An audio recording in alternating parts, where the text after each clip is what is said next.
إنه لقرآن كريم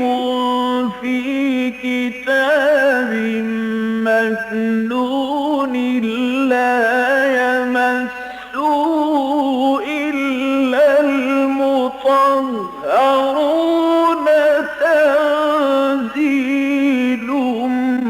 من رب العالمين.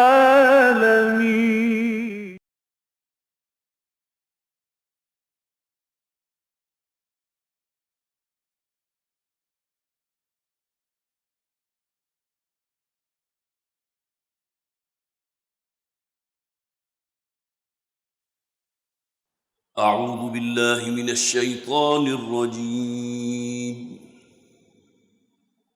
بسم الله الرحمن الرحيم. إن المتقين في جنات ونعيم فاكهين بما آتاهم ربهم ووقاهم ربهم عذاب الجحيم. كلوا واشربوا هنيئا بما كنتم تعملون. متكئين على سرر مصفوفة وزوجناهم بحور عين. والذين آمنوا واتبعتهم ذريتهم بإيمان ألحقنا بهم ذريتهم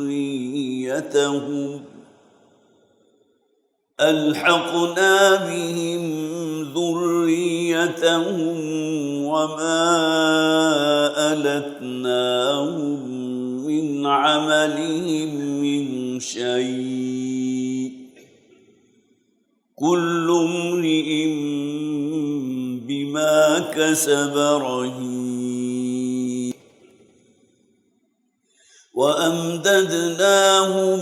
بفاكهة ولحم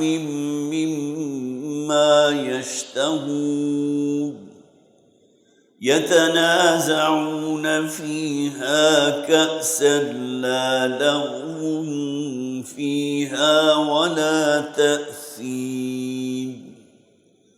ويطوف عليهم غلمان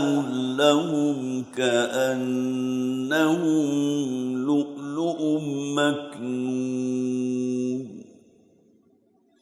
وأقبل بعضهم على بعض يتساءلون. قالوا إنا كنا قبل في أهلنا مشفقين فمن الله علينا ووقانا عذاب السموم. إنا كنا من قبل ندعوه إنه هو البر الرحيم. صدق الله العظيم. رب اشرح لي صدري ويسر لي أمري واحلل عقدة من لساني يفقهوا قولي. اللهم ألهمنا رشدنا وأعذنا من شرور أنفسنا آمین یا رب العالمین۔ حضرات سورہ طور ہم نے پچھلی مرتبہ شروع کی تھی اور ابتدائی 16 آیات ہم مکمل کر پائے تھے۔ جیسا کہ میں نے عرض کیا تھا، مکی صورتوں کا ایک خاص اسلوب یہ ہے کہ آیات بڑی مختصر، بہت چھوٹی چھوٹی، لیکن اس کا زیر و بم اور اس کے اندر جو ایک جلالت شان سامنے آتی ہے وہ حد درجہ اثر انگیز ہوتی ہے۔ وہ جو حالی نے کہا تھا وہ بجلی کا کڑکا تھا یا صوت ہادی، عرب کی زمین جس نے ساری ہلا دی۔ اتر کر ہرا سے سوئے قوم آیا اور ایک نسخہ کیمیا ساتھ لایا۔ ظاہر ہے کہ عرب کے لوگ جو ہے اپنے آپ کو، بقیہ لوگوں کو وہ عجمی کہتے تھے، لیکن یہ کہ اپنے آپ کو تو گویا کہ عربی مبین، وہ قوم کے جس کی زبان وہ عربی ہے کہ جو بہت ہی واضح ہے اور بہت ہی کھلی زبان ہے۔ تو اس سورہ مبارکہ میں بھی پہلی ابتدائی 3 آیات میں قسمیں تھیں، والطور وکتاب مسطور فی رق منشور والبیت المعمور والسقف المرفوع والبحر المسجور ان عذاب ربک لواقع۔ اور مقسم علیہ کیا ہے کہ تمہارے رب کا عذاب آ کر رہے گا۔ جیسا کہ میں نے عرض کیا تھا، یہاں مفسرین نے جو مراد لیا ہے یہ عذاب قیامت ہے یا جہنم کا عذاب ہے۔ یوم تمور السماء مورا وتسیر الجبال سیرا، یہ حصہ ہم پڑھ چکے ہیں، صرف ترجمہ کر لیجیے۔ جس دن اس آسمان کپ کپائے گا، لرزے گا، جیسا کہ لرزا جاتا ہے، وہ تسیر الجبال سیرا، اسی طرح پہاڑ جو ہیں وہ چلیں گے، حرکت کریں گے۔ پہاڑ جو اس وقت تمہیں بہت مضبوط نظر آ رہے ہیں، دھنکی ہوئی روئی کی مانند ہوں گے۔ فویل یومئذ للمکذبین، تو تباہی اور بربادی ہوگی اس دن ان لوگوں کے لیے جو تکذیب کرنے والے ہیں، جو جھٹلانے والے ہیں۔ الذین هم فی خوض یلعبون، وہ لوگ کہ جو اپنی باتیں بنانے میں لگے ہوئے ہیں، لاہو و لعب میں مبتلا ہیں۔ یوم یدعون الی نار جہنم دعا، جس دن کہ انہیں دھکیلا جائے گا جہنم کی طرف جیسا کہ دھکیلا جاتا ہے۔ ھذہ النار التی کنتم بہا تکذبون، اور انہیں کہا جائے گا یہ ہے وہ آگ جہنم کی جس کو تم جھٹلاتے رہے تھے، جس کا انکار کرتے رہے تھے۔ افسحر ھذا، کیا یہ کوئی جادوگری ہے، کوئی سحر ہو گیا ہے؟ یہ جو شے تمہیں نظر آ رہی ہے کہ آنکھوں کا دھوکہ ہے، کوئی نظر بندی کر دی گئی ہے؟ ام انتم لا تبصرون، یا یہ کہ تم اب گویا کہ تمہیں بصیرت ہی حاصل نہیں، دیکھنے کو تیار نہیں۔ ظاہر ہے جہنم جب سامنے جو ہے وہ چنگھاڑ رہی ہوگی اور اس کی لپٹ جو ہے لوگوں کی طرف آ رہی ہوگی، تو اب اس کو تو جھٹلانا اور اس کا انکار کرنا تو ممکن نہیں۔ اصلوہا فاصبروا او لا تصبروا، اب داخل ہو جاؤ اس میں، جھلساؤ اپنے آپ کو، صبر کرو یا نہ کرو، سواء علیکم، یہ تمہارے لیے برابر ہے۔ اب تو گویا کہ یہ وہ شے ہے جو تمہیں جھیلنی ہی جھیلنی ہے، اس تکلیف کو برداشت کرنا ہی کرنا ہے۔ انما تجزون ما کنتم تعملون، یقیناً تمہیں جو بدلے میں دیا جا رہا ہے وہ تمہارے دنیاوی اعمال ہیں کہ جس کی جزا یا جس کی سزا تمہیں یہاں دی جا رہی ہے۔ ظاہر اہل جہنم کے لیے جب آپ الفاظ استعمال کریں گے تو سزا کا استعمال کریں گے۔ اب آئیے آگے فرمایا ان المتقین فی جنات و نعیم، اہل جہنم کا ذکر ہو گیا اور متقین کا ذکر ہے۔ قرآن حکیم میں فوری کنٹراسٹ آپ کو بہت نمایاں نظر آتا ہے۔ اہل جہنم کا ذکر تو اہل جنت کا، اہل جنت کا اگر پہلے ذکر آ گیا تو فوراً اہل جہنم کا۔ یقیناً متقین وہ ہوں گے کہ جو اس دن فی جنات و نعیم، باغات میں ہوں گے، جس کا نقشہ قرآن حکیم کی بہت سی آیات میں کھینچا گیا بڑے خوبصورت الفاظ میں۔ وہ نعیم، اور بڑی نعمتیں انہیں حاصل ہوں گی۔ ظاہر ہے کہ جنت سے بڑھ کر کسی نعمت کا تو انسان تصور نہیں کر سکتا، اور وہاں کی نعمتیں کیسی ہیں جو نہ کسی آنکھ نے دیکھی، نہ کسی کان نے سنی، نہ کسی کے قلب و ذہن پر اس کا کوئی ادراک ممکن ہے۔ ظاہر ہے ہم سوچیں گے تو اپنے مادی پیمانوں کی بنیاد پر سوچیں گے نا۔ ہماری زبان اگر کسی شے کا ذائقہ محسوس کرتی ہے تو اس دنیاوی نعمتوں کے حوالے سے، لیکن آخرت میں اللہ تعالیٰ کی طرف سے جو نعمتیں حاصل ہوں گی اس کو الفاظ جو ہے وہ بیان کرنے سے قاصر ہیں۔ فاکہین بما آتاہم ربہم، فاکہین، اس کا بڑا ترجمہ مولانا مودود نے کیا مزے کر رہے ہوں گے وہ لوگ۔ اسی طرح انجوائے کرنا، کوئی شے آپ کو دی گئی اور اسے پوری طرح متمتع ہونا۔ فاکہین بما آتاہم ربہم، جو رب کی عنایات انہیں حاصل ہوں گی اس پر وہ بڑے خوش ہو رہے ہوں گے، خوشی خوشی ان نعمتوں کو وصول کر رہے ہوں گے۔ جیسا کہ ہم نے اس سے پہلے بھی پڑھا تھا کہ وہ ایک دوسرے سبقت کریں گے، اللہ پچھلی سورہ ذاریات کے اندر آیا تھا، بالکل یہی مضمون جو وہاں بیان ہوا تھا کہ جس میں آخذین ما آتاہم ربہم انہم کانوا قبل ذلک محسنین، اخذ کرنا، لینا، اور خوشی خوشی لے رہے ہوں گے اپنے رب کی انعامات کو، اپنے رب کی نعمتوں کو جو اللہ تعالیٰ انہیں وہاں فراہم کرے گا، اور یہ بدل ہوگا ان لوگوں کا جو انہوں نے اس دنیا میں نیک اعمال کیے تھے۔ یہاں فرمایا فاکہین بما آتاہم ربہم، جو ان کا رب انہیں عطا فرمائے گا اسے بڑے انجوائے کر رہے ہوں گے، بڑے مزے لے رہے ہوں گے، اور اسی طرح خوشی خوشی اسے وصول کر رہے ہوں گے۔ وَوَقَاهُمْ رَبُّهُمْ عَذَابَ الْجَحِيمِ،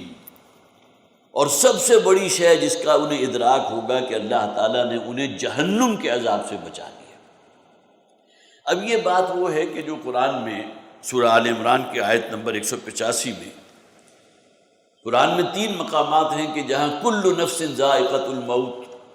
یہ الفاظ تو جوں کہ تو موجود ہیں، ہر ذی نفس کو موت کا مزہ چکھنا ہے۔ اور آگے جو فرمایا گیا سورہ آل عمران میں وَإِنَّمَا تُوَفَّوْنَ أُجُورَكُمْ يَوْمَ الْقِيَامَةِ،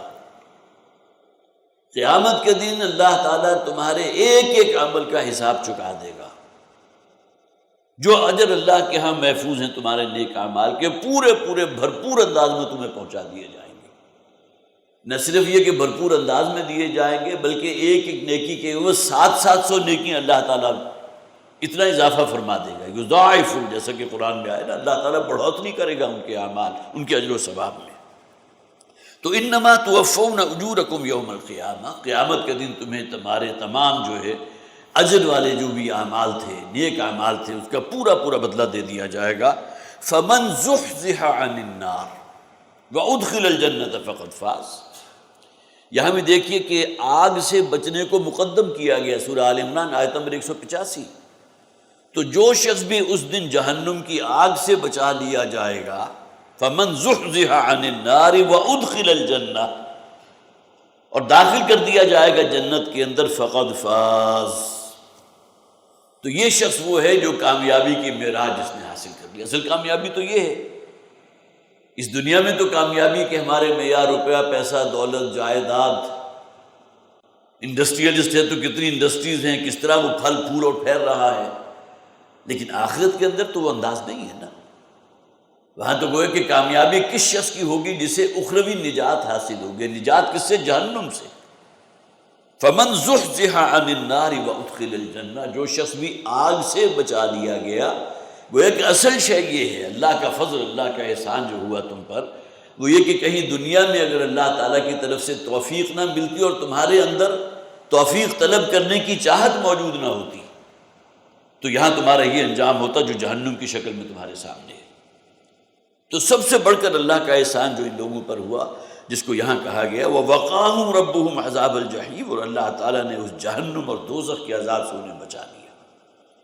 گویا کہ اس سے بچنے کے بعد ہی جنت میں داخلے کا معاملہ ہوگا نا۔ فَمَنْ زُحْزِحَ عَنِ النَّارِ وَأُدْخِلَ الْجَنَّةِ، جو آگ سے بچا لیا گیا اور جنت میں داخل کر دیا گیا۔ اللہم ربنا اجعلنا منہم، اللہم ربنا اجعلنا منہم۔ بخاری شریف کی ایک روایت ہے، حضرت ابو ہریرہ رضی اللہ تعالی عنہ اس کے راوی ہیں، اس لیے کہ جنت میں داخلہ یہ سب سے بڑی نعمت جس کا ہم تصور کر سکتے ہیں۔ ربنا آتنا فی الدنیا حسنۃ وفی الآخرۃ حسنۃ وقنا عذاب النار، اے پروردگار اس دنیا میں بھی ہمیں حسنات عطا فرما، بھلائیاں عطا فرما، نیک کام کی توفیق عطا فرما، اس دنیا کی نعمتیں عطا فرما، اور سب سے بڑھ کر تو آخرت ہے کہ آخرت میں اللہ تعالیٰ ہمیں کامیاب اور سرفراز فرمائے۔ بخاری کی روایت حضرت ابو ہریرہ رضی اللہ تعالی عنہ سے مروی ہے کہ نبی اکرم صلی اللہ علیہ وسلم نے فرمایا کوئی شخص بھی محض اپنے اعمال کی بنیاد پر جنت میں داخل نہیں ہوگا۔ یہ کتاب المرضى کے اندر یہ روایت موجود ہے۔ تو صحابہ کرام میں سے کسی نے حضور سے سوال کر لیا، کیا حضور آپ کا معاملہ بھی یہ ہے؟ اگر ہر شخص کے لیے آپ نے فرمایا کہ اعمال کی بنیاد پر جنت میں نہیں داخل ہوگا جب تک کہ اللہ تعالیٰ کی رحمت اسے دستگیری نہ فرمائے، تو نبی اکرم صلی اللہ علیہ وسلم نے فرمایا ہاں میرا معاملہ بھی یہ ہے، الا ان یتغمدنی اللہ برحمتہ، اللہ تعالیٰ کی رحمت ہی ہوگی جو میری دستگیری فرمائے گی اور میں بھی جنت میں داخل ہو جاؤں گا۔ اس سے اصل میں جو نتیجہ کیا نکلتا ہے کہ اس دنیا میں اللہ تعالیٰ کی طرف سے اگر کسی کو نیک عمل کی توفیق بھی ہوتی ہے تو وہ بھی اللہ کی طرف سے بڑا احسان ہے نا۔ اللہ کی طرف سے توفیق کا مل جانا، اسی پر اللہ کا شکر ادا کرنا چاہیے۔ تو کوئی شخص اس دنیا میں نیک اعمال کرتا ہے تو اللہ کی توفیق کی بنیاد پر کر رہا ہے، گویا کہ یہ بھی اللہ کی رحمت کا ایک ظہور ہے کہ اللہ تعالیٰ نے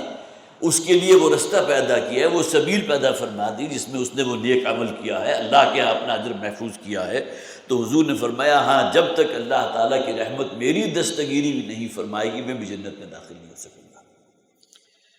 ان اللہ اصطفیٰ جو فرمایا گیا اللہ یصطفی من الملائکۃ رسلا ومن الناس، یہ بھی تو اللہ تعالیٰ کی ایک خاص رحمت ہے نا کہ اللہ تعالیٰ نے اپنے انبیاء اور رسولوں کو چن لیا ہے بندوں میں سے۔ اللہ یصطفی من الملائکۃ رسلا ومن الناس، اللہ چن لیتا ہے فرشتوں میں سے بھی کسی پیغمبر کو اپنا پیغام لوگوں تک پہنچانے کے لیے، اور انسانوں میں سے بھی کسی کو سلیکٹ کر لیتا ہے۔ تو انبیاء کرام کون ہیں؟ جو اللہ کی رحمت کا ظہور ہے، اللہ کے چنیدہ ہیں۔ یہ بھی گویا کہ اللہ تعالیٰ ہی کی طرف سے احسان کا معاملہ ہوا، اس کی رحمت کا ایک مظہر ہے۔ کلوا واشربوا ہنیئا بما کنتم تعملون، اب گویا کہ یہاں محذوف ہے، انہیں کہا جائے گا خوب کھاؤ پیو، اب یہ جنت تمہارا ٹھکانہ ہے، یہاں نعمتیں وہ تمہیں حاصل ہیں جو نہ کسی آنکھ نے دیکھی، نہ کسی کان نے سنی، نہ کسی کے قلب و ذہن میں اس کا کوئی ادراک واقع ہو سکا۔ تو کلوا واشربوا ہنیئا، ہنیئن کا عام طور پر ترجمہ کیا رشتہ بستہ، بڑے مزے لے کر پوری طرح انجوائے کرتے ہوئے، اور جس میں کوئی بندش نہ ہو۔ یہاں تو انسان جو ہے کوئی مرغوب ترین ڈش بھی ہوگی تو ایک پوائنٹ ایسا آتا ہے جہاں وہ سیر ہو جاتا ہے، اس کے بعد اس کے اندر اشتہا ہی باقی نہیں رہتی۔ لیکن جنت کے معاملات ایسے نہیں ہوں گے، جیسے کہ فرمایا گیا نا وہاں جو نعمتیں ہوں گی آگے آ بھی جائے گا، وہ پے در پے ہوں گی، لگاتار ہوں گی، ایک چین ہوگی کہ جو بنی ہوئی ہوگی، اور اس میں کہیں انسان کے اندر جو ہے کوئی اکتاہٹ پیدا نہیں ہوگی اس نعمتوں سے استفادہ کرتے ہوئے۔ اس دنیا میں بڑی سے بڑی نعمت، لیکن ایک وقت آتا ہے کہ جب انسان پوری طرح جو ہے وہ سیر ہو جاتا ہے، سیچوریٹ ہو جاتا ہے۔ اس کی مثال جو عام طور پر دی جاتی ہے کہ سوئٹزرلینڈ جو ہے اس کے ہم تصور ہی کر سکتے ہیں، پتہ نہیں کتنا خوبصورت ہوگا، اور آپ اگر وہاں جائیں ہفتے دو ہفتے کا قیام کریں تو آپ کی وہاں کی رعنائیاں جو ہے اور وہاں کی خوبصورتی، وہاں کی دل فریبیاں جو ہے آپ کے دل کو مول لے گی۔ لیکن جو وہاں کے رہنے والے ہیں جن کے معمول میں وہ چیزیں شامل ہو چکی ہیں، انہیں اس میں کوئی دلچسپی نہیں ہے، اس لیے کہ وہ امیون ہو چکے ہیں۔ جبکہ ہمارا معاملہ یہ ہوتا ہے کہ کسی نعمت کو کچھ عرصہ تک تو انسان جو ہے بہترین عالی شان محل، آپ چلے جائیں ڈیفنس میں 8 کنال کے اوپر بنی ہوئی کوٹھیاں موجود ہیں، آپ جاتے ہیں تو دم بخود ہو جاتے ہیں کہ یہاں کے رہنے والے کس قدر رہائش میں ہیں، کس قدر آرام میں ہیں۔ لیکن کہ وہاں کے رہنے والوں سے پوچھے تو وہ کہیں گے ہاں جب ہم یہاں شفٹ ہوئے تھے 1-2 مہینے تو ہمیں کوئی احساس ہوا کہ واقعتاً ہم اس جگہ سے یہاں منتقل ہو گئے، لیکن اس کے بعد یہ بھی روٹین بن گیا۔ وہ انسان جو ہے جیسا کہ میں نے عرض کیا ان تمام چیزوں سے امیون ہو جاتا ہے، وہ اس کا عادی ہو جاتا ہے۔ لیکن جنت کی نعمتوں کا یہ معاملہ نہیں ہے۔ کلوا واشربوا ہنیئا، خوب رشتہ بستہ، یہاں کوئی جو ہے تمہارا ہاتھ روکنے والا نہیں، بما کنتم تعملون، اور یہ جو کچھ بھی تمہیں فراہم ہو رہا ہے یہ تمہارے اعمال کی بنیاد پر ہے۔ بما کنتم تعملون، اصل شے عمل ہے۔ عمل اگر انسان کے دامن جو ہے اس کا دامن عمل سے خالی ہے تو مجرد کلمہ یا یہ کہ صرف اسلام میں داخل ہو جانا جو ہے اس کو اللہ کے ہاں کامیاب اور سرفرازی تک نہیں پہنچا سکتا۔ بما کنتم تعملون، تمہارے اعمال ہیں کہ جس کا اجر اللہ تعالیٰ تمہیں بدلے کی شکل میں یہاں عطا فرما رہا ہے۔ متکئین علی سرر مصفوفۃ وزوجناہم بحور عین، متکئین وہ تکیہ لگا کر بیٹھے ہوئے ہوں گے۔ یہ بہت ہی ریلیکسنگ انداز ہوتا ہے انسان کا۔ انسان اگر آفس چیئر پر ہو تو ایک انداز ہوتا ہے، ایزی چیئر ہوگی تو کچھ اور ہو جائے گا۔ ایک یہ کہ زمین کے اوپر بہت ہی نرم جو ہے گدیلا بچھا ہوا ہو اور گاؤ تکیہ لگا ہو تو اب یہ بڑا ریلیکسنگ انداز ہوتا ہے جو انسان انجوائے کرتا ہے۔ متکئین، وہ تکیہ لگائے بیٹھے ہوں گے اہل جنت، علی سرر مصفوفۃ، ان سرر سریر کی جمع ہے، عام طور پر سریر چارپائی کو کہتے ہیں، لیکن تختوں کے لیے گویا کہ زمین میں بھی فرش اگر بچھا دیا جائے، ذرا دبیز فرش ہو، ذرا اس کے اندر لچک موجود ہو، وہ بھی اس کے اوپر بھی اطلاق ہو جائے گا۔ اور پھر یہ کہ اگر تخت ہیں، جڑاؤ تخت ہیں، جس طرح بادشاہوں کے تخت ہوا کرتے تھے اور اس پر جو ہے بہت قیمتی جو ہے گاؤ تکیے لگے ہوتے تھے۔ متکئین علی سرر مصفوفۃ، اور وہ صفے باندھے ہوئے، گویا کہ بڑی ترتیب کے ساتھ ترجمہ کیا گیا، بہت ہی سلیقے کے ساتھ رکھے ہوئے۔ ایسا نہیں ہے ہیپ ہیزرڈ ہے، بہت ہی خوبصورت کوئی ڈرائنگ روم ہے اور بیٹھنے کے لیے بھی بہترین نشستیں موجود ہیں، لیکن جسے آپ کہیے کہ کوئی گاؤ تکیہ ادھر پڑا ہے، کوئی ادھر پڑا ہے، کوئی ترتیب نہیں ہے۔ لیکن یہ کہ اگر ایک ترتیب ہوگی تو حسن ظاہری جو ہے، جو آپ کے انسان کی نگاہوں کو جو ہے وہ بھی متاثر کرتا ہے۔ علی سرر مصفوفۃ، گویا کہ صفیں لگی ہوئی ہوں گی اور صفوں کی شکل میں قطار میں جو ہے وہ صوفے جڑاؤ لگے ہوں گے۔ وزوجناہم بحور عین، اور ہم بیاہ دیں گے انہیں ان خواتین سے، ان حوروں سے جو بہت ہی گوری رنگت والی ہوں گی اور بڑی خوبصورت آنکھوں والی۔ اب دیکھیں قرآن حکیم میں جہاں اس قسم کی نعمتوں کا ذکر ہے نا، کھانا پینا ہے، لحم طیر مما یشتہون، پرندوں کا جو ہے وہ گوشت ہے، جو تم چاہو گے تمہارے لیے وہاں فراہم کر دیا جائے گا۔ اصل میں یہ تمام چیزیں وہ ہیں۔ اسی طرح خواتین کا ذکر، حوروں کا ذکر، آپ کو حور مقصورات فی الخیام فیہن قاصرات الطرف لم یطمثہن انس قبلہم ولا جان۔ سورہ رحمان کے اندر جو ہے کئی آیات کے اندر حور و غلمان کا ذکر موجود ہے، اور پھر یہ بہت ہی انوکھے انداز میں موجود ہے۔ تو واقعہ یہ کہ بات بالکل جسٹیفائڈ ہے، جو شخص اس دنیا میں رہتے ہوئے اپنے آپ کو محدود کرتا ہے، اپنے آپ کو گویا کہ مرکوز کر لیتا ہے اللہ کی اطاعت و فرما برداری پر، نفس تو اس کے اندر بھی موجود ہے، اس کا دل بھی چاہتا ہے کہ اس دنیا سے لذت حاصل کر سکے، اور لذت جو ہے انسان کی بصری لذت بھی ہوتی ہے، نگاہوں کی لذت بھی ہے، اسی طرح گریٹیفیکیشن وہ بھی ہوتی ہے جو انسان کھانے پینے کے ذریعے لذت حاصل کرتا ہے، اسی طرح جنسی لذت بھی ہے۔ گویا کہ جس شخص نے اس دنیا میں اپنے اوپر وہ پابندیاں لگائیں کہ جس کی بنیاد پر وہ بالکل جسے حضور نے فرمایا نا الدنیا سجن المؤمن و جنت الکافر، بہت ہی خوبصورت الفاظ ہیں۔ دنیا جو ہے مومن کے لیے ایک قید خانہ ہے، پابندیاں ہیں، یہ ناجائز ہے، یہ حرام ہے، یہ مکروہ ہے، ادھر نہیں جا سکتے، یہ غلط کام ہے، خلاف شریعت ہے۔ تو گویا کہ آپ کے اندر نفس جو ہے وہ تو ادھر کو دوڑ رہا ہے، لیکن آپ نے اس کی لگاموں کو تھام کے رکھا ہوا ہے۔ تو جو شخص اس دنیا میں اپنی جو بھی گریٹیفیکیشنز ہیں، جو بھی اس کے اندر چاہتے ہیں، جو لذتیں ہیں، اس کو پوری طرح کنٹرول میں رکھتا ہے، اس لیے کہ رب کا حکم یہ ہے، یہ حرام ہے، یہ ناجائز ہے، یہ خلاف شریعت ہے، تو اللہ تعالیٰ نے ان تمام لذات کی بھرپور تسکین کا اہتمام جنت میں ان کے لیے کیا۔ اس دنیا میں تو انہوں نے اپنے اوپر پابندی لگائی تھی نا، کسی غلط کام کے اندر مبتلا ملوث نہیں ہوئے، اس کے گویا کہ انہیں بھرپور اجر اس انداز میں مل جاتا ہے۔ حور و مقصورات کا ذکر ہے، وَزَوَّجْنَاهُمْ بِحُورٍ عِينٍ، اور پھر احادیث کا مطالعہ کیجئے تو حوروں کا جو نقشہ کھینچا گیا، مولانا طارق جمیل صاحب اللہ تعالیٰ ان کی عمر دراز فرمائے، انہوں نے بھی اپنی تقریروں کے اندر جس خوبصورت انداز میں اس کا ذکر کیا ہے، اور اسی طرح آپ کو جو ہے قرآن حکیم میں جیسا کہ میں نے عرض کیا جگہ جگہ آپ کو ذکر مل جاتا ہے، لیکن یہ کہ اس کے اندر کہیں انسان کا ڈیفینسو ہونے کا معاملہ نہیں ہے، بلکہ یہ کہ واقعتاً لاجیکلی یہ بات جو ہے وہ پروو ہوتی ہے کہ جن چیزوں پر اس نے یہاں اس دنیا میں اپنے آپ کو محدود کر لیا تھا، پابندیاں لگائی تھی، اللہ تعالیٰ نے اس کی بھرپور تسکین کا اہتمام جو ہے آخرت میں ان کے لیے کیا ہے۔ حور کسے کہتے ہیں؟ گوری رنگت والی۔ اور اسی سے دیکھیے حواری کا لفظ آیا، حضرت عیسیٰ علیہ السلام کے حواری کون تھے؟ یہ عام طور پہ یہ جو جسے ہم دھوبی کہتے ہیں، یا یہ کہ جو کپڑوں کو خوب اچھی طرح جو ہے وہ مار مار کر اس کے رنگ کو سفید کر دیتا ہے، تو گویا کہ وہ حضرت عیسیٰ علیہ السلام پر جو بالکل شروع کے دور میں جو لوگ ایمان لائے تھے، جنہیں حواری کہا گیا، ان کا طبقہ اسی پروفیشن سے تھا، لہذا ان کا نام یہ بن گیا۔ اگرچہ ہمارے ہاں اب اصطلاحاً حواری کہتے ہیں جو دست و بازو ہے، جو آپ کا کامریڈ ہے، آپ کے ساتھ تعاون کرنے والا ہے، وہ آپ کا حواری ہے، لیکن یہ اصطلاح حضرت عیسیٰ علیہ السلام پر ایمان لانے والوں کے لیے، اور اس بنیاد پر کہ ان کا تعلق اس طبقے سے تھا کہ جو کپڑے کو بالکل سفید کر دیتے تھے، بحور عین، بالکل سفید رنگت والیاں اور پھر بڑی آنکھوں والیاں، خوبصورت آنکھوں والیاں۔ والذین آمنوا واتبعتهم ذریتهم بایمان، اور وہ لوگ جو ایمان لائے اور ان کی اولاد نے بھی اتباع کیا ان کا، کن کا؟ اپنے والدین کا۔ خود تو وہ اللہ کے فرما بردار تھے ہی والدین، لیکن اولاد کی تربیت بھی انہوں نے اس طرح کی کہ گویا کہ اولاد بھی اپنے والدین کے نقش قدم کی پیروی کر رہی ہے، اولاد میں بھی نیکی ہے، سعادت ہے، اللہ کی فرما برداری ہے، حرام و حلال کی تمیز ہے، جیسا کہ ان کے والدین نے کیا تھا۔ اب گویا کہ یہاں تو معاملہ سونے پہ سہاگا ہو گیا نا، کہ والد جو ہے وہ خود بھی اللہ کا فرما بردار ہے، متقی ہے، اور اس ہدایت کا پیروکار ہے جو اللہ کے رسول نے دی ہے، اور اولاد بھی اگر اسی رستے پر چل رہی ہے، وَاتَّبَعَتْهُمْ ذُرِّيَّتُهُمْ بِإِيمَانٍ، اور ان کی اولاد بھی ایمان لانے کے بعد یا ایمان کی حالت میں اسی رستے پر آگے چلی، أَلْحَقْنَا بِهِمْ ذُرِّيَّتَهُمْ، تو ہم ان کے ساتھ، والدین کے ساتھ ملحق کر دیں گے ان کی اولاد کو۔ بہت سی احادیث ہے اس پر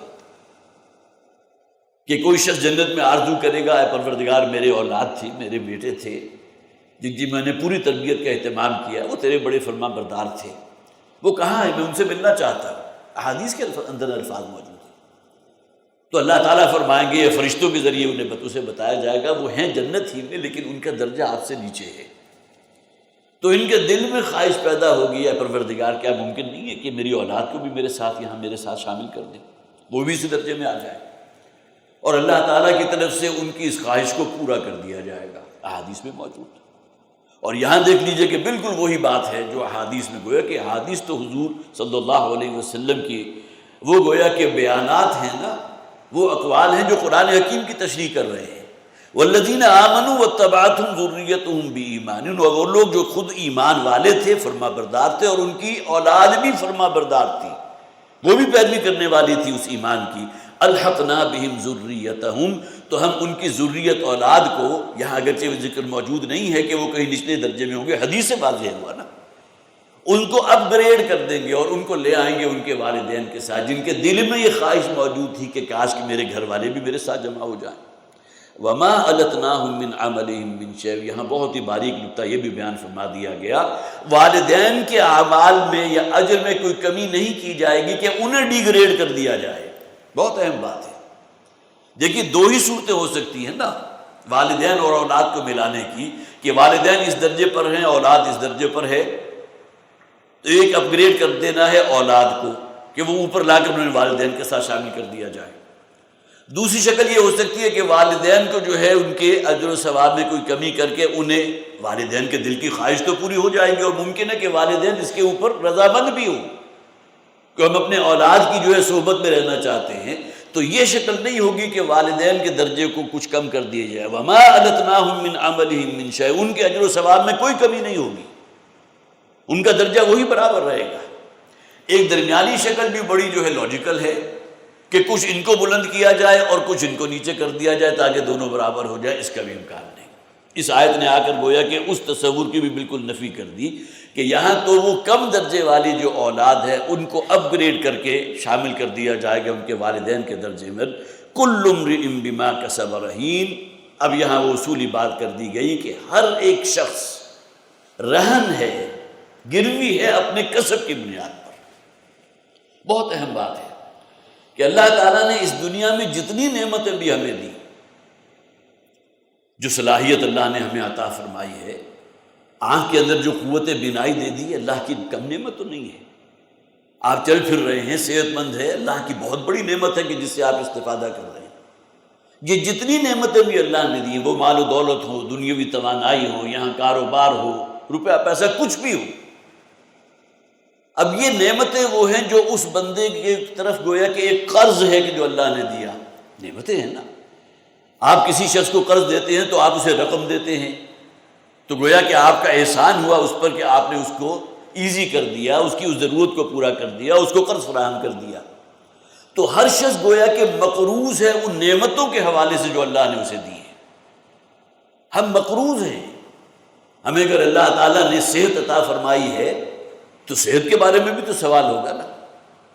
وہ جو غنیمتوں کا ذکر کیا گیا ایک حدیث کے اندر کہ 5 چیزوں سے پہلے غنیمت جانو، تو اس میں یہ بھی ہے کہ صحت کو غنیمت جانو بیماری سے پہلے۔ تو یہ تمام نعمتیں گویا کہ اللہ تعالیٰ کی طرف سے جو ادا شدہ ہیں، یہ ہمارے لیے ایک قرض کی نوعیت رکھتی ہیں۔ ہم مقروض ہیں، اور گویا کہ وہ قرض ہم چکائیں گے کیسے؟ اللہ کی فرما برداری اختیار کر کے۔ ان نعمتوں کا کوئی بدل ہم دے تو نہیں سکتے۔ کوئی شخص اس دنیا میں پیدا ہی کیا گیا جس کی آنکھوں میں بینائی نہیں ہے، کوئی شخص پیدا ہی کیا گیا کہ جسے آپ کہیے کہ 2 وقت کی روٹی اس کی فیملی کو میسر نہیں، اور ایک شخص ہے کہ جو بڑا، جسے آپ کہیے کہ عیش کر رہا ہے، خوب مرغن کھانے کھا رہا ہے۔ تو اس شخص کا کوئی قصور تو نہیں تھا کہ جس کو یہ نعمتیں حاصل نہیں ہوں، لیکن جس کو حاصل ہو گئی اب وہ مقروض ہو گیا، وہ گویا کہ گروی رکھا گیا، وہ رہن رکھا گیا۔ رہین کسے کہتے ہیں؟ رہن کو۔ اور رہن کی کیا صورت ہوتی ہے کہ کوئی شخص آیا، آپ سے کوئی قرض اس نے لیا، آپ نے روپے پیسے کی شکل میں دے دیا، اور گویا کہ ضمانت کے طور پر اس کا زیور یا اس کے جائیداد کے کوئی کاغذات، رجسٹری یا کوئی شے اپنے پاس رکھ لی۔ یہی ہے نا جسے آپ گروی کہتے ہیں، جسے آپ رہن کہتے ہیں۔ تو اب جب وہ شخص اس قرض کو واپس کرے گا تو وہ گروی آپ اس کو واپس کر دیں گے۔ یہی مضمون جو ہے سورہ توبہ کے اندر اور بالکل نئے انداز میں سامنے آیا۔ سورہ توبہ آیت نمبر 111 ہے، ان اللہ اشتری من المؤمنین انفسهم واموالهم بان لهم الجنہ۔ اللہ تعالیٰ نے لوگوں پر جو انعامات کیے ہیں، ان کی جانوں پر جو احسانات ہوئے ہیں، ان کی جانوں اور ان کے مال کے عوض، مال بھی تو اللہ کی دین ہے نا، اس کے عوض اللہ تعالیٰ نے گویا کہ جنت کا ان سے وعدہ کیا۔ اللہ نے مول لے لی ہیں، خرید لی ہیں مومنوں کی جانیں اور ان کے مال جنت کے عوض۔ تو بالکل وہی بات جو یہاں فرمائی گئی، کل امرئ بما کسب رہین، ہر شخص جو ہے وہ مقروض ہے، وہ رہین ہے، وہ گروی رکھا ہوا ہے اپنے اعمال کی بنیاد پر۔ اگر فرما برداری والا عمل کرے گا تو اس کی جان جو ہے وہ بخشی ہو جائے گی۔ وہ جیسے کہ ہم نے پڑھا وَوَقَاهُمْ رَبُّهُمْ عَذَابَ الْجَحِيمِ، ان کے رب نے انہیں بچا لیا اس جہنم کی اور جھلسا دینے والے عذاب سے، تو گویا کہ اس کی نجات ہے۔ وَمَنْ زُحْزِحَ عَنِ النَّارِ وَأُدْخِلَ الْجَنَّةَ فَقَدْ فَازَ، جو شخص بھی جہنم سے بچا لیا گیا اور جنت میں داخل کر دیا گیا تو سب سے بڑی کامیابی تو اس شخص کی ہے۔ کل امرئ بما کسب رہین، ہر شخص گویا کہ وہ رہن رکھا ہوا ہے، اپنی فرما برداری اگر وہ کرے گا تو وہ قرض اتارے گا جو اپنے رب کی نعمتیں اسے حاصل ہوئی تھیں۔ وَأَمْدَدْنَاهُمْ بِفَاكِهَةٍ وَلَحْمٍ مِّمَّا يَشْتَهُونَ، اور ہم نے ان کے لیے ایک چین قائم کر دی، پھلوں کی سپلائی بھی ہو رہی ہے، اور وہ گوشت، ظاہر انسان جو ہے وہ گوشت خور انسان جانور ہے، جانور کے اگر لفظ آپ استعمال کرتے ہیں اصل کے اعتبار سے تو انسان اور حیوان میں کوئی فرق نہیں، جو تمام ضرورتیں جو ہیں زندہ رہنے کے لیے کسی حیوان کے لیے ضروری وہ انسان کے لیے ضروری ہے، لیکن انسانیت ہونا کوئی اور شے ہے۔ وَإِذَا سَوَّيْتُهُ وَنَفَخْتُ فِيهِ مِن رُوحِي فَقَعُوا لَهُ سَاجِدِينَ، یہ تو ہمارے اندر اللہ تعالیٰ کی گویا کہ روح ربانی کا ایک پرتو ہے کہ جو ہمارے اندر پھونک دیا گیا، جس کی بنیاد پر حضرت آدم علیہ السلام کو جو ہے وہ سجدہ ریز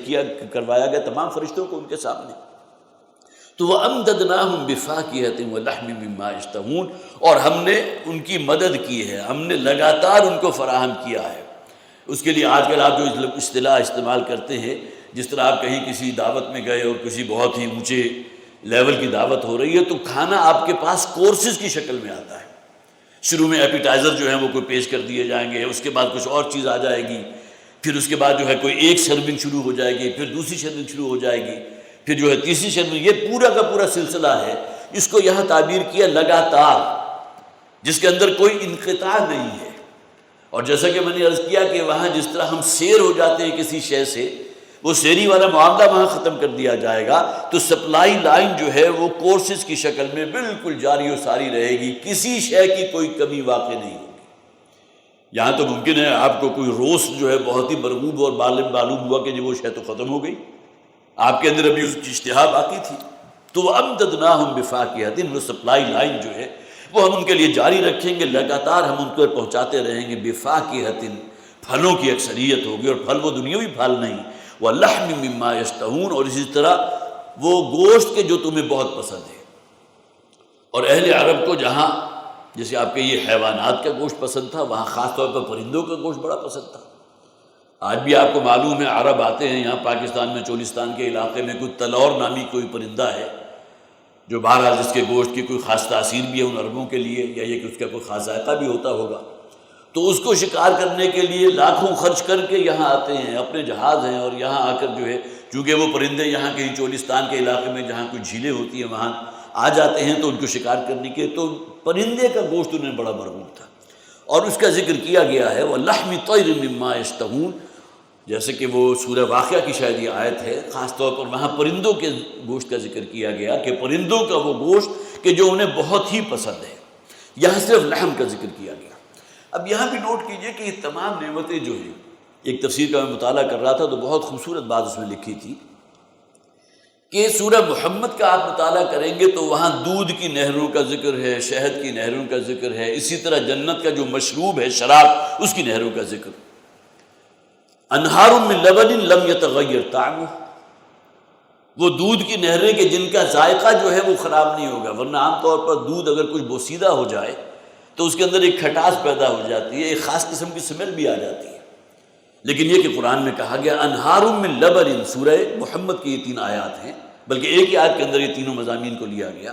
کہ وہ نہریں ہوں گی، گویا کہ وہ دودھ جو تھنوں کے ذریعے ہمیں اس دنیا میں حاصل ہوتا ہے اس کے اندر کسیلا پن بھی پیدا ہو سکتا ہے، وہ باسی بھی ہو سکتا ہے، اس کا ذائقہ بھی متغیر ہو سکتا ہے۔ لم یتغیر طعمہ، وہاں جو دودھ ملے گا وہ نہروں کی شکل میں ہوگا، تھنوں سے نکلا ہوا دودھ نہیں ہوگا کہ کہیں اسٹاک کر کے اور اس کا چشمہ بہا دیا گیا۔ ہمارا ذہن تو یہی سوچتا ہے نا، ہم تو اس سے آگے بڑھ کر سوچ ہی نہیں سکتے کہ بہت بڑا ٹینک ہے کوئی دودھ کا بھرا ہوا اور وہاں جو ہے چشموں کی شکل میں شاید وہ دودھ آ رہا ہو، نہیں، وہ تھنوں سے نکلا ہوا دودھ نہیں ہوگا۔ اور اسی طرح فرمایا انہار من خمر لذت للشاربین، وہ جو خمر ہوگی، جو مشروب پیش کیا جائے گا، وہ پھلوں کے رس کو کشید کر کے یا اسے سڑا کر اور اس کے اندر فرمنٹیشن پیدا کر کے جو اس کے اندر نشہ پیدا ہوتا ہے اس کی وجہ سے نہیں ہوگا، وہ بھی نہروں کی شکل میں فراہم کیا جائے گا۔ وَمِنْ عَسَلٍ مُصَفَّى، اور اسی طرح شہد وہ ہوگا جو گویا کہ مکھیوں سے برآمد شدہ نہیں ہوگا۔ یہ اللہ تعالیٰ کا خاص، جسے آپ کہیے اس کی خلاقیت کے مظاہر ہیں، جنت میں وہ اپنے عروج پر ہوں گے۔ نہر ہوگی شہد کی جو مکھیوں سے حاصل کیا ہوا نہیں ہوگا، نہر ہوگی اس دودھ کی جو تھنوں سے نکلا ہوا نہیں ہوگا، اور اسی طرح شراب کی بھی نہروں کا ذکر ہے یہاں، گویا کہ وہ دودھ یا وہ شراب یا وہ چیزیں جو دنیا میں حاصل کرتے ہیں وہ شہد، اس کا ذکر نہیں ہو رہا، بلکہ جنت کی یہ نعمتیں ہیں جن کی ڈائمنشن ہی بالکل دوسری ہے۔ ہاں ہمیں سمجھانے کے لیے الفاظ وہ لیے گئے ہیں جو ہماری عقل میں آتے ہیں، ہماری دنیوی استعمال میں۔ تو امددناہم بفاکہۃ ولحم مما یشتہون، تو ہم انہیں لگاتار پہنچائیں گے، سپلائی لائن ہماری جاری رہے گی پھلوں کی بھی، اور اسی طرح وہ گوشت کے جو وہ پسند کرتے ہیں، لحم طیر کا، جیسا کہ میں نے عرض کیا وہ قرآن میں الگ سے موجود ہے سورہ واقعہ میں۔ یتنازعون فیہا کأسا لا لغو فیہا ولا تأثیم، نزع کے معنی ہوتے ہیں کھینچنا، تنازع اسی بنا گویا کہ کھینچ تان ہو رہی ہے، کوئی تنازع ہو گیا ہے۔ یتنازعون، وہ ایک دوسرے سے لے رہے ہوں گے، لیکن یہ چھینا جھپٹی نہیں ہوگی جس طرح کہ ہمارے ہاں شادیوں کے موقع پر یا پارٹیز کے موقع پر ہوتی ہے کہ کسی شخص کے ہاتھ میں اگر ڈش ہے تو سامنے جو بھی آیا ہے تو اس کے اندر سے جو کچھ ہے اپنے پاس لے آؤ، بلکہ یہ کہ یہاں معاملہ جسے آپ کہیے بہت انجوائے کرتے ہوئے، بہت ہی جسے اٹکیلیاں کرتے ہوئے اہل جنت جو ہیں ایک دوسرے کے ساتھ شغل کریں گے۔ یتنازعون فیہا کأسا، وہ ایک دوسرے سے لے رہے ہوں گے، ایک دوسرے سے گویا کہ لپک کر ایک آگے بڑھ بڑھ کر مسابقت کے ساتھ وہ جنت کی نعمتیں لے رہے ہوں گے۔ اور خاص طور پر ذکر کیا گیا کأسا، وہ جو شراب ہوگی جنت میں جو فراہم کی جائے گی، مشروب کا لفظ استعمال کر دیجئے اس لیے کہ شراب کا لفظ ہمارے ہاں عام طور پر منفی معنی میں استعمال ہوتا ہے، جو مشروب جنت ہوگا، اور اس کو یہاں خاص طور پر دیکھیے ظرف بول کر مظروف مراد لیا گیا، جس طرح ہم کہتے ہیں میں نے پورا گلاس پی لیا، پانی کا ذکر ہی نہیں، حالانکہ گلاس تو ویسے کا ویسے موجود ہے، اس میں جو موجود پانی یا دودھ ہے وہ میں نے پیا ہے۔ یہاں بھی فرمایا گیا یتنازعون فیہا کأسا، وہ ایک دوسرے سے جھپٹ رہے ہوں گے، لے رہے ہوں گے وہ پیالے جس کے اندر شراب موجود ہے، اور ظاہر ہے پیالہ مقصود نہیں ہے، شراب مقصود ہے، جنت کا مشروب مقصود ہے۔ لا لغو فیہا ولا تأثیم، نہ تو اس کے پینے سے کسی قسم کی کوئی بیہودگی انسان کے اوپر طاری ہوگی۔ اس دنیا میں تو آپ نے اگر کسی نقشہ دیکھا ہو کسی شراب پینے والے کا، اب تو چونکہ واٹس ایپ کا زمانہ ہے تو کئی ایسے جو ہیں وہ کوئی شخص جو ہے ڈگمگا کر چل رہا ہے، پتہ چل رہا ہے کہ جس نے کوئی پیا ہوا ہے، قدم ادھر کو رکھ رہا ہے ادھر کو جا رہا ہے، پھر اچانک جو ہے وہ غلاظتیں بکنے لگتا ہے، پھر اسے اپنی ستر پوشی کا کوئی احساس نہیں ہے، اور گالم گلوچ بھی ہو رہی ہے۔ تمام چیزیں اس دنیاوی جو بھی شراب ہے اس کے اثرات تو ہوتے ہیں، جس میں انسان کی عقل جو ہے وہ بھی جسے آپ کہیے کہ زائل ہو جاتی ہے، اور ارد گرد کے ماحول سے وہ بالکل بے خبر ہو جاتا ہے، شرم و حیا نام کی کوئی شے باقی نہیں رہتی۔ لیکن جنت کا جو مشروب ہے اس کی تاثیر کیا ہوگی؟ لا لغو فیہا ولا تأثیم، اس میں نہ تو کوئی لغو کی بات ہوگی، نہ اس کی وجہ سے کوئی بیہودہ گفتگو کوئی شخص کرے گا، کوئی گالم گلوچ کرے گا، بلکہ آج کل تو بہت سے راز ایسے ہوتے ہیں جو انسان کے سینے میں ہے، وہ جب نشے کی حالت میں ہوا تو اس راز کو اگل دیا، معلوم ہوا کہ وہ چیز کہ جو ابھی تک اس کے سینے میں دفن تھی، اس عالم میں جب کہ وہ اس نے اس مشروب کو، اس شراب کو پیا ہوا ہے، وہ تمام چیزیں جو ہے اس کی زبان سے نکل گئی اور راز بھی افشا ہو جاتے ہیں۔ تو لا لغو فیہا ولا تأثیم، اس شراب کی کوئی وہ تاثیر نہیں ہوگی جو دنیاوی شراب کی ہوتی ہے، جس میں کوئی لغو اور بیہودگی ہو، اور نہ ہی اس میں کوئی گناہ مول لینا ہے، اس لیے کہ اسی حالت میں انسان جو ہے بے حیائی کے کام بھی کرتا ہے، فحش کام بھی کرتا ہے اسی نشے کے عالم میں۔ تو اس مشروب کا جسے یہاں کأس کہا گیا، اور یہاں بھی نوٹ کیجئے کہ عرب مزاج بھی یہ تھا کہ کوئی مٹی کا پیالہ ہے تو آپ استعمال کرتے ہیں پانی کے لیے، کوئی تانبے کا برتن ہے اس کو پانی کے لیے استعمال کر رہے ہیں، لیکن اس زمانے میں بھی شراب کے لیے جو ہے خاص جام بنائے جاتے تھے، جس طرح آج کی معلوم ہے آپ کو وائن گلاسز جو ہیں شادی پہ کہیں ولیمے میں چلے جائیں، اور بہت سے لوگ ایسے ہوتے ہیں، میں نے خود دیکھا ہے، مجھ تک یہ باتیں بھی پہنچی ہیں کہ وہ پانی بھی اس گلاس میں نہیں پینا چاہتے جس گلاس کی مشابہت شراب سے ملتی جلتی ہے، شراب کے پیمانے سے ملتی جلتی ہے، نیچے بڑی باریک سی نیک ہے اور اس کے اوپر جو ہے وہ گلاس جو ہے وہ دھرا ہوا ہے، دھرا کیا ہوا اسی کا پارٹ ہے۔ تو بہت سے ایسے لوگ ہیں کہ جو گویا کہ اس میں پانی پینا گوارا نہیں کرتے کہ ایسا جام یا ایسا برتن کہ جس کی مشابہت اس کاس سے ہے یا اس برتن سے ہے جس میں شراب پی جاتی ہے، تو میں تو اسے بھی روا نہیں سمجھتا کہ اس میں پانی پیوں، حالانکہ پانی تو کوئی مشروب ایسا نہیں ہے جس کے حرام ہونے کا کوئی معاملہ ہو۔ تو یہ جسے آپ کہتے ہیں وائن گلاسز جو آج کل بھی چل رہے ہیں، تو جنت میں بھی خاص طور پر مشروب جنت جو ہوگا اس کے لیے خاص جو ہے کاس ہوں گے، خاص برتن ہوں گے، جس کے لیے جو ہے غالباً سورہ واقعہ میں بھی آیا وہ چاندی کے بنے ہوئے ہوں گے، لیکن ایسی چاندی جو سی تھرو ہوگی، اس کا بھی ہم تصور نہیں کر سکتے، حالانکہ چاندی ایک دھات ہے، اور وہ گویا کہ دھات کا اگر باریک سے باریک پردہ بھی ہوگا تو وہ سی تھرو نہیں ہوتا، لیکن اسی چاندی کو اگر آپ اس طرح سیکل کریں یا ایسے پالش کریں کہ اس برتن کے اندر جو مشروب ہے اس کی رنگت بھی باہر سے ظاہر ہو رہی ہو، تو یہ جنت کا جو پیمانہ ہوگا مشروب جنت کا، اس کا ظاہر ہے جیسا کہ میں نے پہلے بھی عرض کیا کہ اس کا ہم تخیل نہیں کر سکتے۔ وَيَطُوفُ عَلَيْهِمْ غِلْمَانٌ لَهُمْ كَأَنَّهُمْ لُؤْلُؤٌ مَكْنُونٌ، اور ان کے اوپر گردش کر رہے ہوں گے۔ طاف یطوف آتا ہے گھومنا، لیکن جب یہ بے کے صیغے کے ساتھ آتا ہے وَلْيَطَّوَّفُوا بِالْبَيْتِ الْعَتِيقِ، سورہ حج میں فرمایا گیا، وہاں آتا ہے کسی شے کے گرد گھومنا۔ تو ایسا نہیں ہوگا یہ جو غلمان ہوں گے، جو وہاں کے خادم ہوں گے، بچوں کی نوخیز نوجوان بچوں کی شکل میں، وہ انسانوں کے گرد چکر لگا رہے ہوں، طواف کر رہے ہوں گے، نہیں، بلکہ یہاں جو ہے خالی ہے، یطوف علیہم، با کے صیغے کے ساتھ نہیں ہے، با کا صیغہ آتا ہے پھر بیت اللہ کے لیے یا کسی ایسی شے کے لیے جس کے گرد انسان طواف کر رہا ہو، جس کے گرد انسان درگش کر رہا ہو، جبکہ یہاں ہوگا گویا کہ چل پھر رہے ہوں گے، ان کی خدمت کے لیے ہمہ وقت وہ ہے تیار ہوں گے، گردش میں ہوں گے۔ یطوف علیہم غلمان، غلمان غلام کی جمع ہے، اور غلام کہتے ہیں نوخیز بچے کو، گویا کہ 10 11 12 8 9 جو کچھ نہ کچھ کام بھی کر سکتا ہو، لیکن جس کے اوپر ابھی ایڈلٹ ہوڈ جو ہے اس کے آثار نہ ہوں،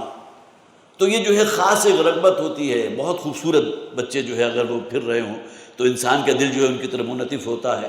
کبھی اسی طرح کوئی دینی محفل ہو اور آپ کو 6 7 سال کا بچہ جو ہے بہت ہی خوبصورت ادھر سے ادھر جو ہے چلتا پھرتا نظر آ رہا ہو تو نقشہ ہی اور ہوتا ہے۔ تو عرب مزاج بھی یہ تھا، جب ان کے ہاں ہوا کرتی تھی کوئی بڑی بڑی دعوتیں، تو اسی طرح خدام ہوتے تھے، نوخیز بچے ہوتے تھے کہ جو ان کی خدمت کر رہے ہوتے تھے، معصوم بچے جنہیں شاید ابھی معلوم بھی نہیں کہ گناہ کیا ہوتا ہے، لیکن جو معصومیت ان کے اندر ہے، جسے آگے بھی فرمایا گیا کأنہم لؤلؤ مکنون، گویا کہ وہ محفوظ موتی ہیں کہ جنہیں حفاظت کے ساتھ کسی، جسے آپ کہیے کہ کور کے اندر، غلاف کے اندر محفوظ کر دیا گیا۔ اب جو شے بھی غلاف میں محفوظ کی جائے گی اس کے اوپر نہ کوئی گرد و غبار ہوگا، نہ کوئی میل کچیل ہوگی۔ تو بچوں کی وہ کیفیت کہ جو وہاں خدام کی حیثیت سے وہاں موجود ہوں گے اور گردش میں ہوں گے اور پیش کر رہے ہوں گے جنت کی نعمتوں کو، یطوف علیہم غلمان لہم کأنہم لؤلؤ مکنون، جیسا کہ میں نے آغاز میں عرض کیا تھا، یہ تمام نعمتیں وہ ہیں جو اہل جنت کو فراہم کی جائیں گی، اور یہ عوض ہے ان کی اس تقوی اور ایمان کا جو اس دنیا میں رہتے ہوئے جس پر وہ کاربند رہے ہیں، اور ان کے پاس تمام ذرائع موجود تھے کہ اس دنیا میں وہ بھی عیاشیاں کر سکتے، وہ بھی دوسرے رستہ کو اختیار کر سکتے، لیکن اللہ کا حکم سمجھ کر انہوں نے اس سے اجتناب کیا، اپنے آپ کو روکے رکھا۔ وَأَمَّا مَنْ خَافَ مَقَامَ رَبِّهِ وَنَهَى النَّفْسَ عَنِ الْهَوَىٰ، وہ شخص کہ جس نے اپنی خواہشات نفس کو لگام دے کر رکھا، اور یہ جو نفس کا ایک جو منہ زور گھوڑا ہے اس کی پشت پر سوار ہو کر اسے کنٹرول میں رکھا، اب ان تمام لوگوں کے لیے بھرپور تسکین کا اہتمام ہوگا۔ تو یہ الفاظ جو ہیں آپ کی گویا کہ رہنمائی کر رہے ہیں ان تمام چیزوں کی طرف جس کا انسان اس دنیا میں بھی تصور کر سکتا ہے۔ یطوف علیہم غلمان لہم کأنہم لؤلؤ مکنون، لؤلؤ موتی کو کہتے ہیں، مکنون جسے چھپا دیا گیا ہو کسی غلاف کے اندر کہ اس کے اوپر کوئی گرد و غبار نہ آ جائے، کوئی میل یا دھبا نہ ہو۔ وَأَقْبَلَ بَعْضُهُمْ عَلَىٰ بَعْضٍ يَتَسَاءَلُونَ، اور ان میں سے ایک دوسرے کی طرف رخ کر کے سوال کریں گے۔ یہ بھی گویا کہ جسے آپ کے یہ بڑا ایزی ماحول ہوگا،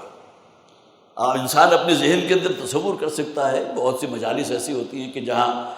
وہ کوئی سی پابندی ایسی نہیں انسان اختیار کرتا کہ بس جہاں بیٹھ گیا وہاں سے اٹھنا نہیں ہے، بلکہ یہ کہ ادھر ادھر چل پھر رہے ہیں، ایک دوسرے سے سوال بھی ہو رہا ہے، اور سوال کس نوعیت کے ہوگا اس کا ذکر آ رہا ہے۔ وَأَقْبَلَ بَعْضُهُمْ اقبلا، ایک دوسرے کی طرف رخ کیے ہوئے، ان میں سے ایک دوسرے سے یتساءلون، یہ سوال کریں گے، قالوا انا كنا قبل فی اہلنا مشفقین۔ اب گویا کہ اللہ نے جو یہاں نعمتیں ہمیں دی ہیں یہ اصل میں ہمیں کیوں ملی؟ اس لیے کہ ہم دنیا میں اپنے گھر والوں میں رہتے ہوئے بھی اللہ کا ڈر، اللہ کا خوف اپنے دل میں رکھتے تھے۔ حالانکہ گھر کا ماحول وہ ہوتا ہے جسے ہم کہتے ہیں نا جلوت اور خلوت۔ جلوت میں میں پوچھوں آپ کے سامنے اپنے گھر میں کیا ہوں، وہ میرے گھر والوں کو معلوم۔ جس طرح عام طور پر مثال دی جاتی ہے کہ کوئی شخص ہے، بڑا واعظ ہے، بڑا جو ہے بہترین جو ہے دین کا کام بھی کر رہا ہے، لیکن گھر والوں کے لیے بڑا سخت ہے۔ معلوم ہوا کہ جیسے ہی گھر میں داخل ہوا، گھر کے دروازے میں انٹر ہوا تو گھر والے سہم گئے، ہو ابا جی آ گئے۔ اب معلوم ہوا کہ کوئی ہنسنا ہلنا کوئی اس قسم کی چیزیں منع ہو گئی۔